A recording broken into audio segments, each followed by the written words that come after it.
Hello and welcome to Matchday Menu. I'm your host, Amy. You may know me as Amy ABFC on TikTok. Today I'm hosting Chelsea fans and we're at Putney Pies, which is local to the stadium. Today I'm joined by Craig, Yegi and Doobs, who are all lifelong Chelsea fans. Putney Pies have kindly opened on their day off for us. So we're going to dig into the pies now. We've got the steak and ale pie here with mashed potato and gravy. This is the veggie pie. We've got the chicken and leek pie and the chili pie. A nice mixture here. Doobs, tell me, what's your match day menu? What would you normally have? I'll be honest, I usually just go to the Morleys on Fulham Road. Usually it's Classic. cheap. I love chicken and chips, just a classic meal. And I think the food at the stadium's too expensive anyway. Bottle of Lucozade is £4.50. That says it all. That's daylight robbery. No, that's Kensington Game's prices gone. Should we all have a pie break? Let's do this. Go on, give it a go. How's the chicken and mushroom? Yeah, it's really nice. The sauce is very creamy. I love it. What would you normally be eating on a match day?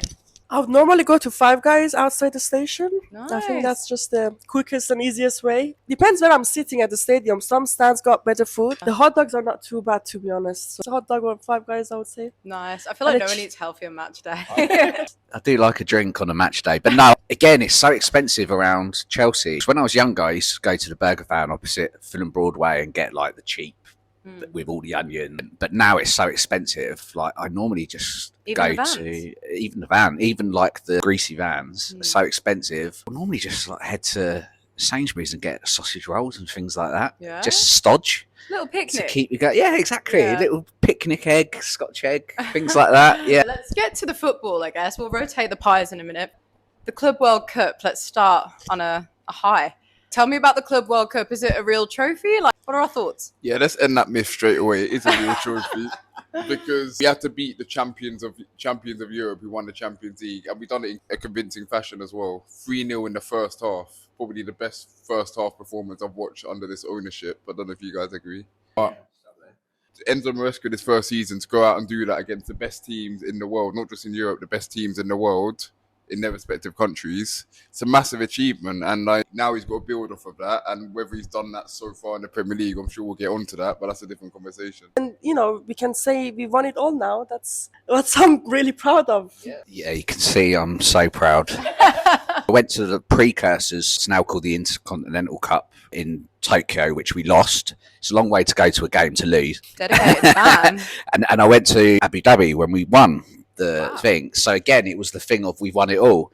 And then they kept inventing new trophies. And so we had to win them as well. So, which we have. I think it's one of those things that perhaps in England we're a bit snotty about. And not joking, there's people out there who've sold prized possessions, everything they own, in Brazil, just so they can be there. Wow. It means that much to them. For us, it was like, it's the World Charity Shield. But Just get that on record. World Charity Shield. Well, yeah, That's yeah, kind of where I think most that was the old one. But yeah. this new tournament, it's like say it's all the continental champions, and people are there. Whatever people may say, it's like people are there on merit under FIFA's rules, and I do think it will become a big tournament. So to be the first winner of it, we can always say, no matter what happens now, we've got our name on that trophy, and it's a really nice trophy. We're the first team to celebrate a trophy with Donald Trump. What were your thoughts on the players coming out one by one? I found that weird. I'm sorry, but it upset my eyes. And I made a bit obnoxious. I was like, can we just get to the kickoff? It was horrific. It's funny, they found Noni's medal on his table in the background. Like, that was so funny. He kept one in his pocket. So he won so much money. I think that was the best part of it. So many transfers now when you think about it. It's just, it was so worth it. Similar like PSR issues. You sold your women's team, but that I suppose has put you on an even keel. How are you doing financially now then? I think we're doing well. We're one of, if not the best-selling clubs.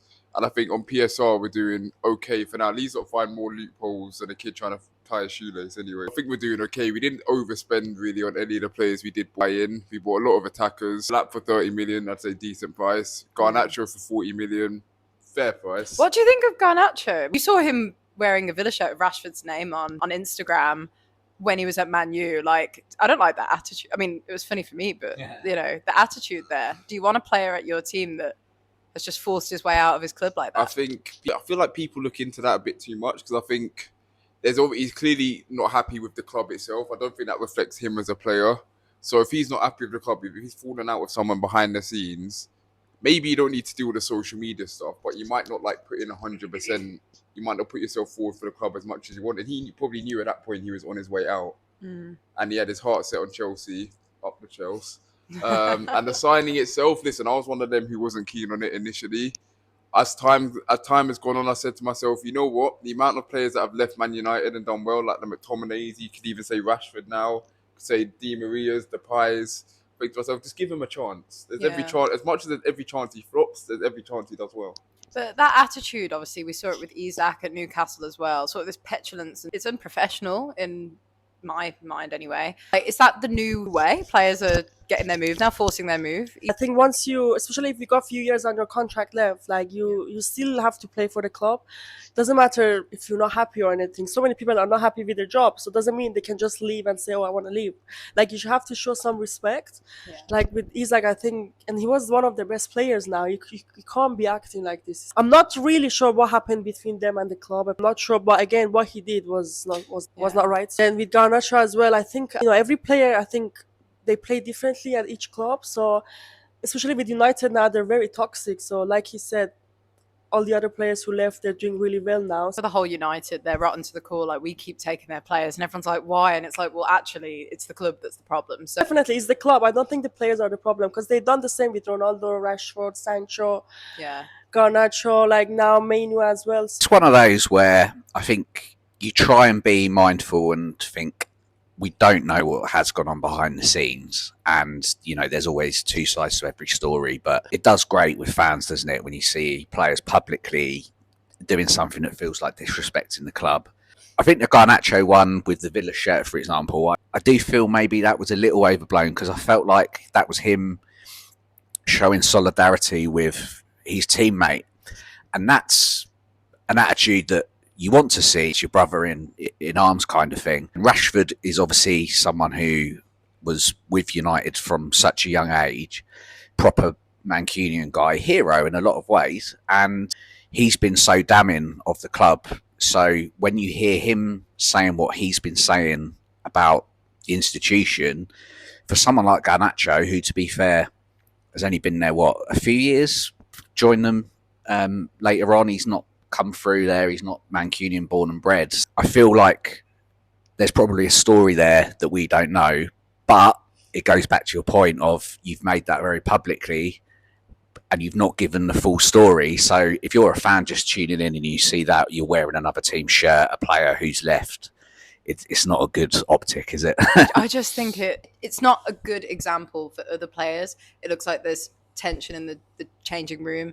And obviously he got his move, so what happened. And that was probably always going to happen, but he didn't have to do that. He can show solidarity with his teammate in so many other ways. I don't like the attitude, but it's not just Garnacho. There's so many players that have done it. I'm still annoyed that we didn't sign a single centre-half, even after finding out about the Levi Cole injury on the 7th of August. And when you look at how we've been playing now, it's come to show.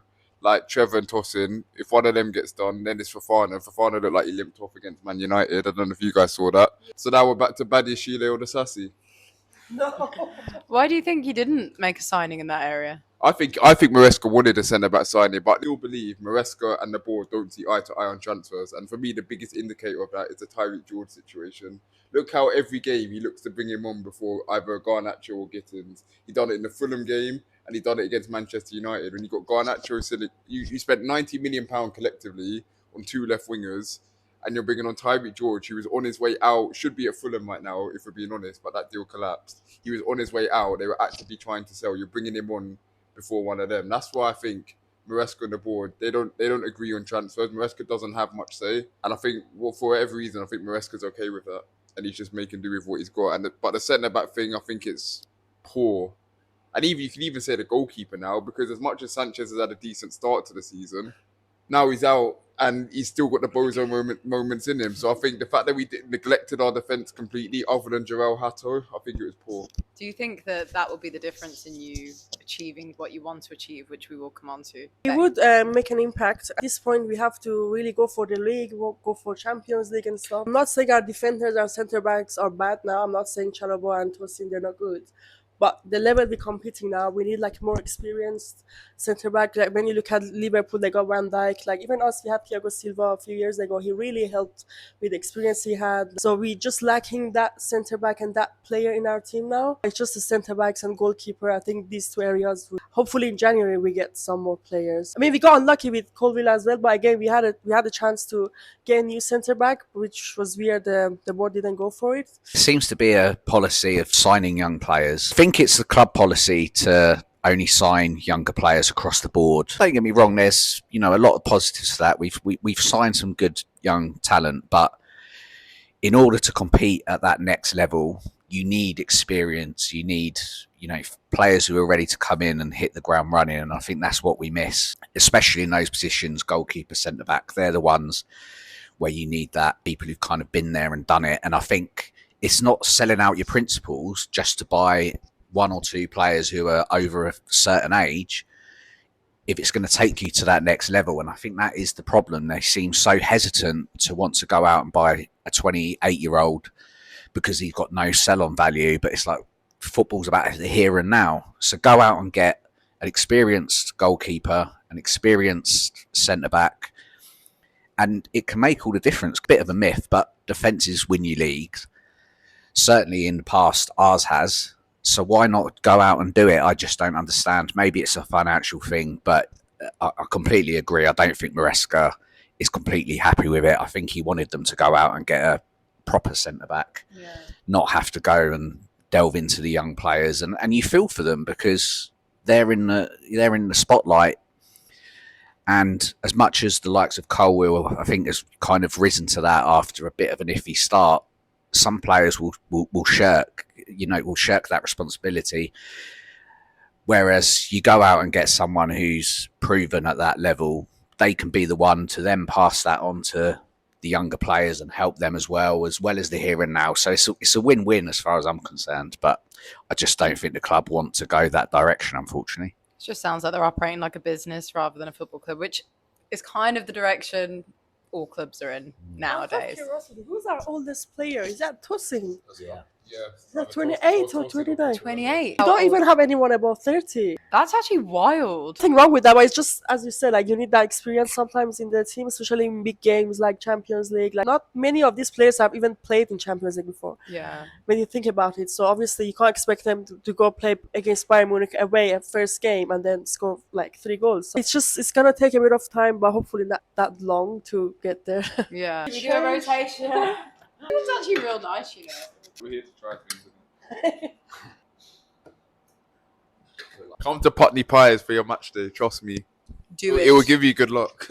My top 4 champion is the Steak now. It wasn't even close this season. Point lead. Yeah, 10-point lead. In second, I'm going to say the veggie one.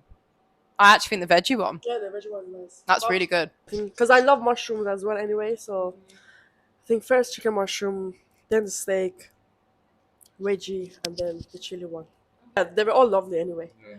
So you're saying the veggie one second place then? I'm saying veggie second. Arsenal then, isn't it? Always second place. I do think as far as vegetarianism goes, that pie has got to be prime Madrid. Yeah, I must admit I'm vegan curious, and that could sway me, definitely. Don't know if it's vegan. What about Chelsea, but not pies? I'm vegetarian curious, and it doesn't sound the same, does it? It's not good. Let's talk about your expectations going into this season. So it's 4th you finished, but it was close, right? Yeah, we hadn't been in the Champions League in 2 seasons. So for us to be back in it, like, it meant a lot. That's where we belong at the end of the day. You didn't expect to finish in the Champions League last because of the prior season. It was poor the year before, by your standards. Put it this way, the season went up and down. Like, we started off the season brilliantly. People were putting us in a title race. I wasn't one of them. And then we dipped, like we usually do. We dip off in around New Year, and then we slowly pick it back up.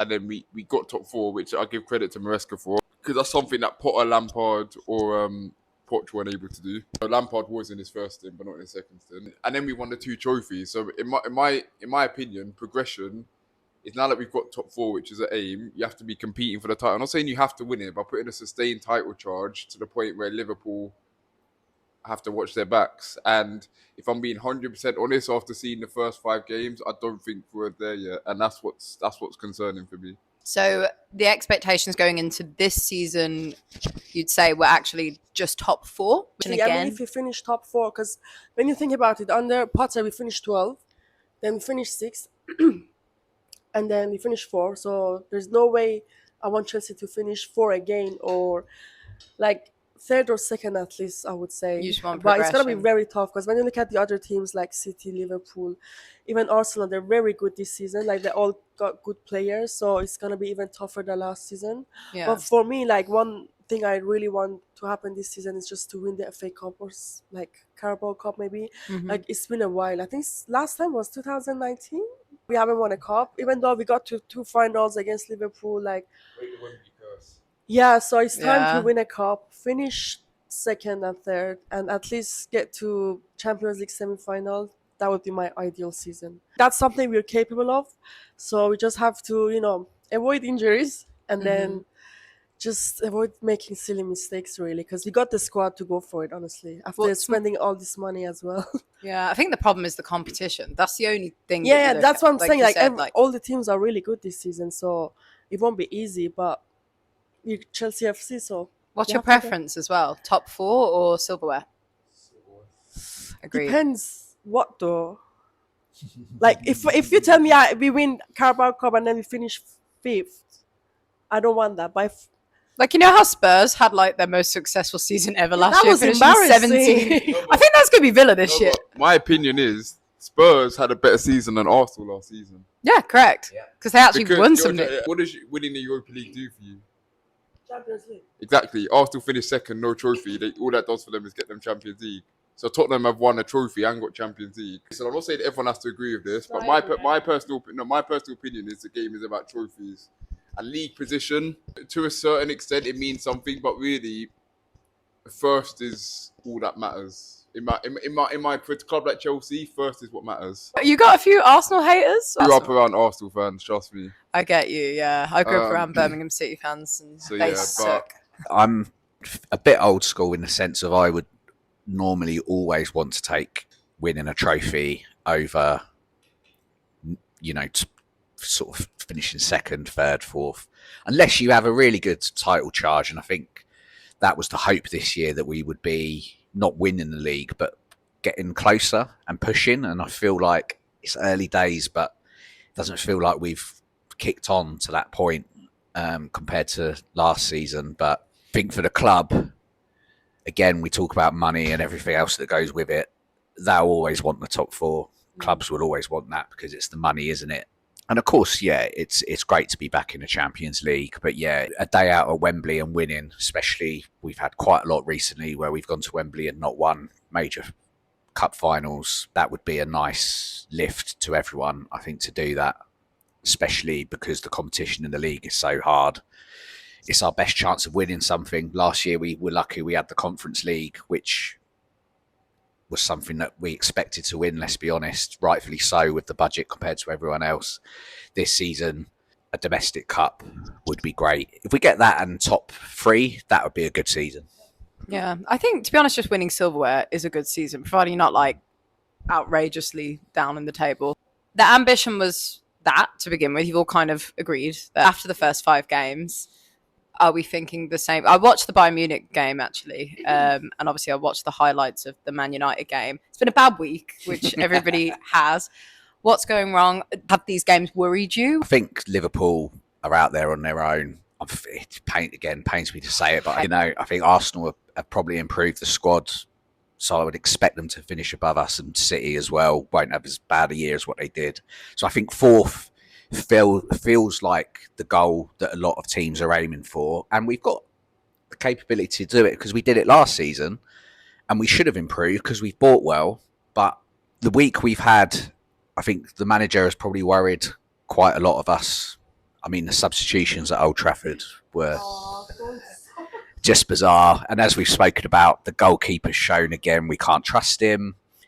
injuries, things like this. So it's a bit of a worry. I mean, right now I would snap your hand off for fourth, to be honest. About the subs, then everyone's just gone mad over that. Yeah, no, I think before the game against United, I was like, this is the best lineup we could have had. Like seeing Yeah. Reece James is starting as right back, not midfield. Seeing Estevao starting, Palmer, I was like, we're gonna win like 3-0. Unless Sanchez decided to do this the most stupid mistake. Honestly, it's just he changed everything. Like, but I blame Maresca as much as I blame Sanchez as well. I think those subs kind of ruined the game. First sub, obviously, yeah, Estevao made sense. But then Neto, I think he rushed a bit. He was panicking a bit. So it was just a bit unnecessary. Maybe if it was like after 70 minutes, if you were ahead or something, you would take your attacking options out and then add more defenders. But after 10 minutes, taking your wingers out, it was wrong. And then after the red card, we were 10-10. So we really had a chance to go for it. And he still decided to bring Gusto on and George. And then Garnacho, he was the best option because he really had the motivation to go and play against his old team and to prove himself. So he could have given us that energy boost, but that didn't happen. So I was a bit disappointed with that. But we're not toxic like manager stage, are we? Like Maresca, definitely, because he did what he had to do last season, finished top 4, one Conference League, one Club World Cup. So nothing. He makes his own mistakes, but he did well. So I'm still supporting him. It's just, yeah, sometimes I don't know. It's lack of experience maybe as well. When you think about it, it's his first time in Champions League as well. Yeah. So we just have to give him a bit of more time. It's his first time doing life like us, right? For me, that was Maresca's worst managerial display since he's been at Chelsea. Like everything he did didn't make any sense to me. But the starting 11. The starting good. 11, yeah, That was strong. the starting 11. But if we're talking about the subs, how he managed the game, just how he reacted after the Sanchez incident. And listen, Sanchez is stupid for that, and he's not getting let off the hook. But when you actually go through it, yes, okay, you know what? If you want to take off Estevao, that's fine. But you bring off Neto at the same time to bring on another defender to go 5 at the back, which instantly tells Ruben Amorim and Man United that you're just here to not lose. Which is the same thing that many rival fans criticise Arteta for, the way he went about it against Man City, the way he went about it against Liverpool. 10 minutes later, he brings off Cole Palmer. So no. But my thing is, if he's injured, why is he playing? He wasn't before. But did Maresca say he wasn't like properly fit? I think my thing with that is if he knew that he wasn't fit to begin with and they took the risk, it makes the subs that he made even worse because he knows in the back of his mind, maybe Palmer might do his groin and therefore I'd got to leave one of Neto or Estevao on, isn't it? All he could have done, he could have taken off Palmer for Jorgensen. Well, that's all he had to do. Yeah, exactly. That's all he had to do. But instead, he brings off. So at that point, João Pedro is our only attacking option. And then obviously Casemiro gets sent off. So there's no excuse now. It's 10v10. And then we go into the second half. We're creating a few chances. Reece James looked dangerous. And then he brings on Gusto. Gusto, he did say Fofana was tired though, so that's why. So the plan was Garnacho coming in, but then apparently Fofana was injured, so he had to bring Gusto on. But then instead of George, I think Garnacho should have come in. Again, why bring George on though? That's my thing. Why bring Tyreek? What's he gonna do against people like Maguire? But he's seeing something in training every day that, as fans, you're not seeing. Surely there's method. Surely there's method behind the madness, and it's early at the start of the season as well. Playing devil's advocate. Yeah, I've been an angry fan myself. I get that, but at the same time, and again, maybe this isn't his fault. Maybe this goes back to the recruitment thing. But it's like you spent 90 million on 2 attackers collectively that sitting there on the bench didn't get a minute. Garnacho would have been fired up for that game because it's against his old club and they can't stand him. So imagine he comes on, he scores like let's say he scores the equaliser or the winner. I was actually hoping for that. That's what I'm saying. So, and Tyreek George, when he came on against Fulham, what did he do? And this is nothing against Tyreek George because he's still young, he's still developing, he's younger than me. He mismanaged that game completely wrong, in my opinion. I don't want him to be another Arteta where, like, against the big games or when things go wrong, he gets scared and he goes defensive. Because especially that early on in the game, it's going to put even more pressure on you. United are going to have all the chances at Old Trafford as well. You're going to concede eventually, regardless how poor United are. And only 5 games in, so you don't want to change what your prediction is from the start of the season. But given what we know now, where do we think we're going to finish at the end of the season? 4th. I'm gonna go with 3rd. I'm going to say 5th, but last year that was good enough for Champions League, so we might just scrape in to fifth, but it's regression. I think fifth as well. Don't look at me like that. I'm a neutral. I don't see what you see. All the other teams. Yeah. I don't know, but we're 5 games in as well. You guys might not score a goal for the next 5 games. Villa might become the league champions. Who knows? The likelihood is low. So this has been Matchday Menu, Chelsea Fans Edition. Thank you so much for watching. Please like and subscribe to the YouTube, and I'll see you on the next one. Bye. Thanks, guys. Thank you for watching. See you next time.